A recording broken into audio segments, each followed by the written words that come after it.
There is a place in Europe where wolves run through an abandoned city, where monks pray in caves carved 1,000 years ago, where the soil is so black and deep, it looks like the earth itself is alive, and where a handwritten constitution appeared. Centuries before, most of Europe had heard the word democracy. Most people know this country because of a war, a year, a headline, a photograph. But the war is only the latest chapter. The story of this land began more than 1,000 years ago. And through every century since, through every invasion, every famine, every disaster, something refused to disappear. This is Ukraine, the largest country located entirely within Europe. A land crossed by great rivers, covered by vast plains, rooted in black earth that has fed empires. For centuries, armies have marched across it. Borders have swallowed it and spit it out. Entire governments have tried to erase it from memory. And yet, something always remained. A language, a song, a stubborn refusal to be forgotten. That is the story we are going to tell. And every great story begins somewhere. In Ukraine, it begins with water.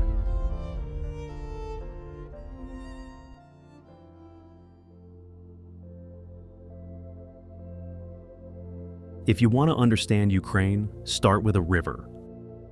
Long before there was a country called Ukraine, there was the Dnipro. Flowing south toward the Black Sea, it connected forests, grasslands, and distant civilizations. For centuries, people lived, traded, and built their lives along its banks. More than 1,000 years ago, Viking traders began traveling these waters in narrow wooden ships. They carried fur, honey, and amber south, returning with silver, silk, and goods from the wealthy cities of the Byzantine world. The Dnipro became one of the most important trade routes in medieval Europe.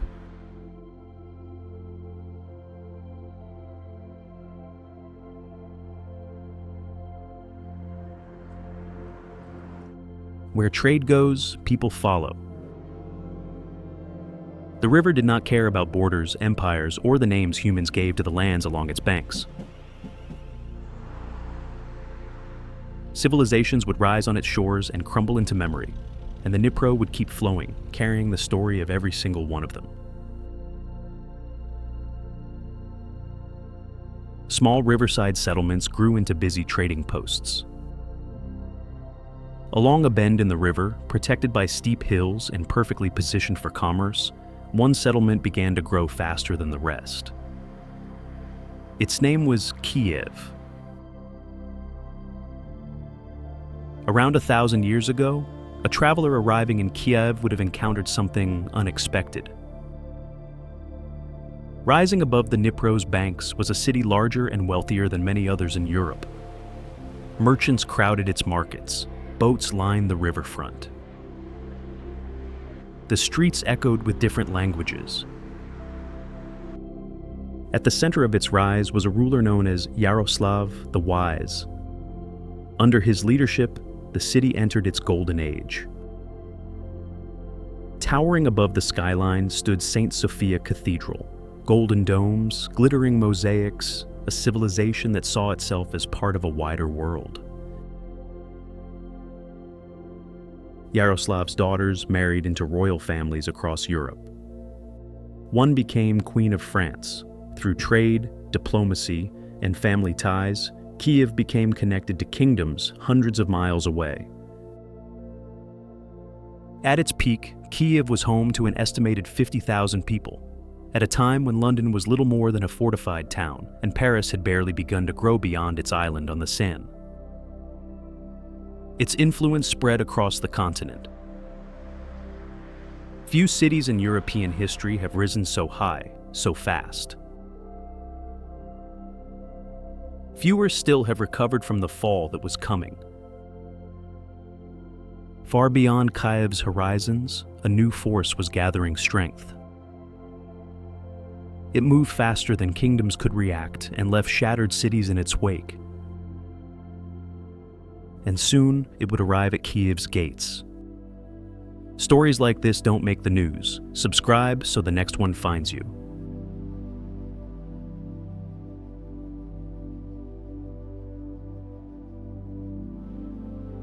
In 1240, the Mongols reached Kyiv. Their armies had already destroyed cities across Eurasia, and Kyiv was no exception.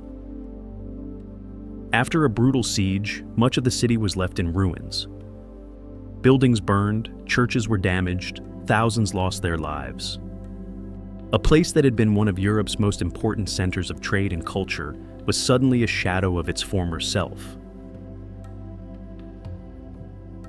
For many cities in history, such destruction marked the end.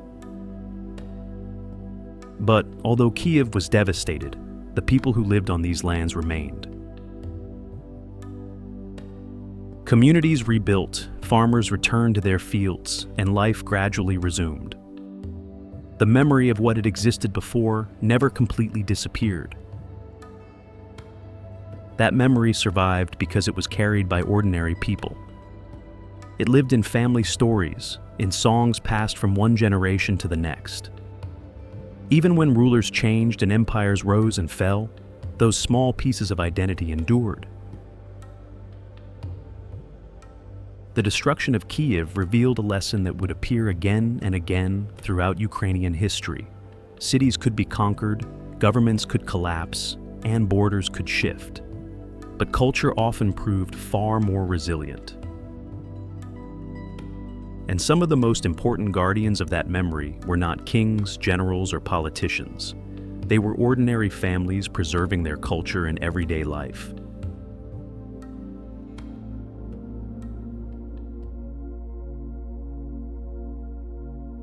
Empires leave behind monuments. Ordinary people leave behind traditions. As different powers ruled Ukrainian lands over the centuries, much of what connected people to their past survived not in castles or government buildings, but in everyday life. Families passed down customs that linked each generation to the one before it. One of the most recognizable examples is the vyshyvanka, the traditional embroidered shirt. Across Ukraine, families created their own patterns and designs, often teaching them to children at home. What looked like decoration was often much more than that. The symbols stitched into the fabric could represent faith, family, protection, or local identity. Every shirt carried a story. The same was true of the pisanka, the decorated Easter egg. Using wax and layers of dye, artisans created intricate patterns filled with symbols that had been passed down for generations. That was their strength. Wars could destroy cities and governments could change borders, but traditions woven into everyday life were far harder to erase. They continued through weddings, holidays, religious celebrations, and family gatherings. Even as the world around them changed, people found ways to preserve the customs that connected them to their history. But culture was preserved in another way too. Across the villages and open plains of Ukraine, wandering musicians carried those stories wherever they went. For many people, their songs became the living memory of a nation.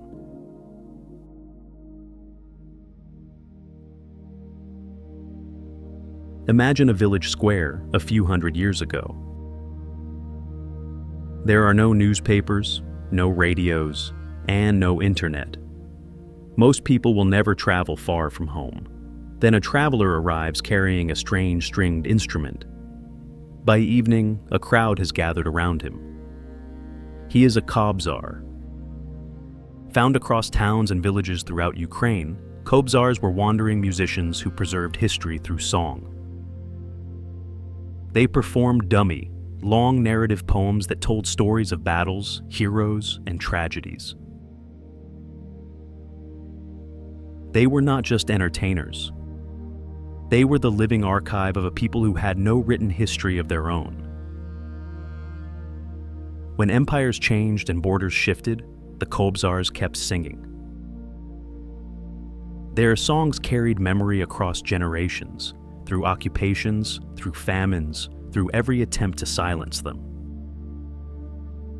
For centuries, if you wanted to know what Ukraine remembered, you listened to a Kobzar.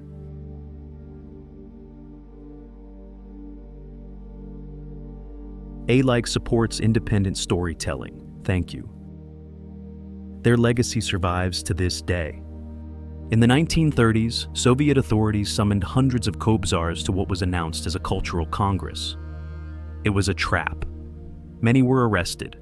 Some were executed on the spot.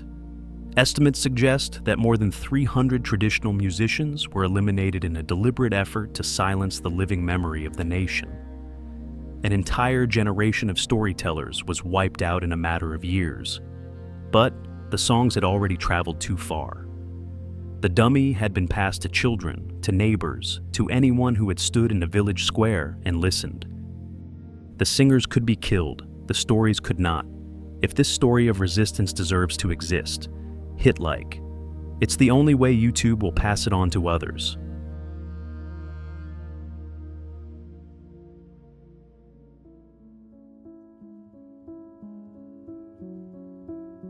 But memory was not carried by musicians alone.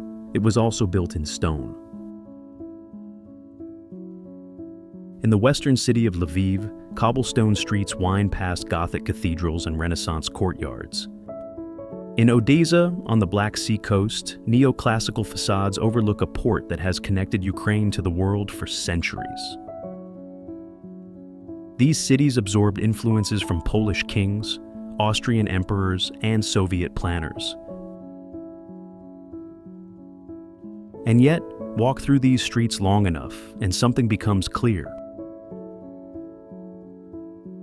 These cities absorbed every influence the world threw at them: Polish kings, Austrian emperors, Soviet planners, and still, somehow, remained themselves. The cobblestones of Lviv and the port of Odessa are not just monuments to what arrived. They are monuments to what refused to leave.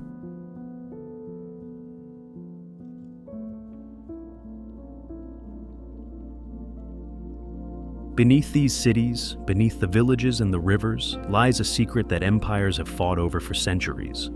It is called Chornozem, Black Earth.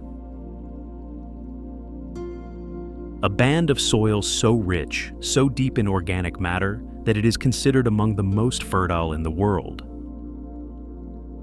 Stretching across much of Ukraine, this soil has been feeding civilizations for thousands of years. In the late 19th and early 20th centuries, Ukraine became one of the world's most important agricultural regions, the breadbasket of Europe. Its grain-fed cities fueled empires and built fortunes far beyond its borders. But abundance can attract attention. And not all attention is welcome. What happened next was not a natural disaster. It was not a drought. It was not an accident of history. It was a decision.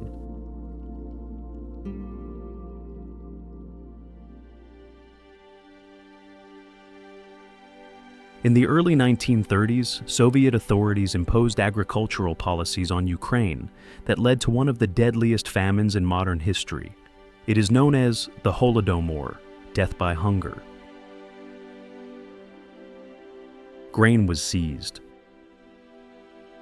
Food was confiscated. Borders were sealed to prevent people from leaving. Millions of Ukrainians starved to death, while trains full of grain continued to leave the country. Estimates vary, but historians believe that between 3 and 5 million people died. This was not a crop failure. It was not an act of nature. It was the deliberate use of food as a weapon against a population. And for decades, much of the world did not know, or chose not to see. But memory, as we have seen, is stubborn. Survivors pass down their stories. Today, the Holodomor is recognized internationally as a genocide. The Black Earth that had fed empires had witnessed one of the darkest chapters in European history. And the 20th century was not finished with Ukraine. History carries silences heavier than words. If a moment in this film touched you, tell us which one in the comments. We read everything.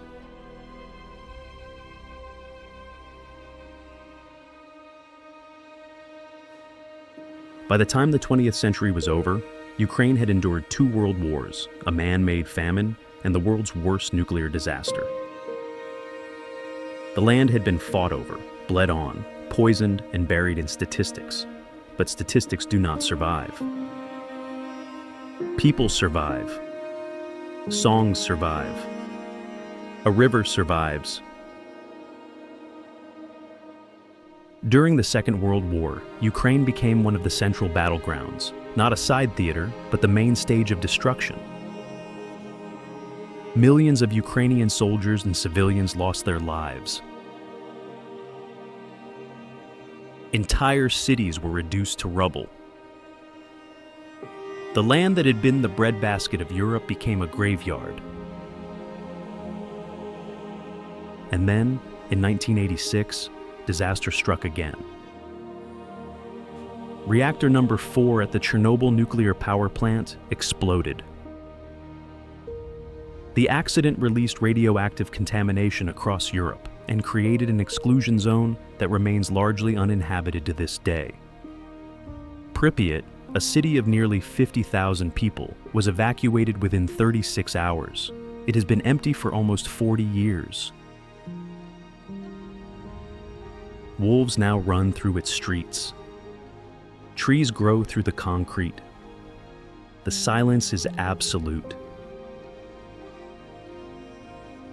And yet, in 1991, Ukraine declared its independence. After centuries of occupation, war, famine, and disaster, the country that had existed in songs, in embroidered shirts, in the memory of wandering musicians, finally became a nation on the map.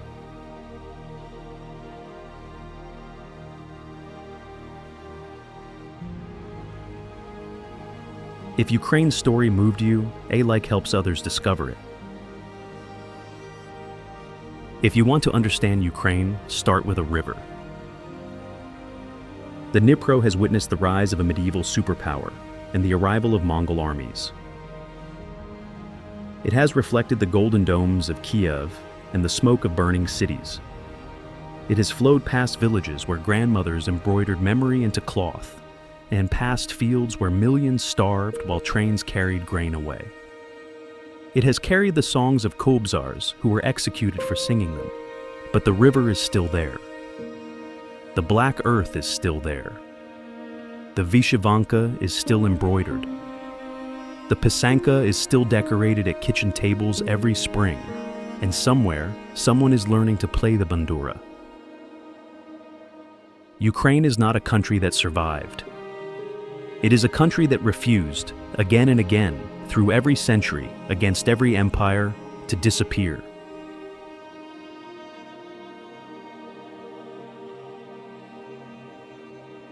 If this story deserves to be told, if you believe there are still places the world hasn't truly seen yet, join us.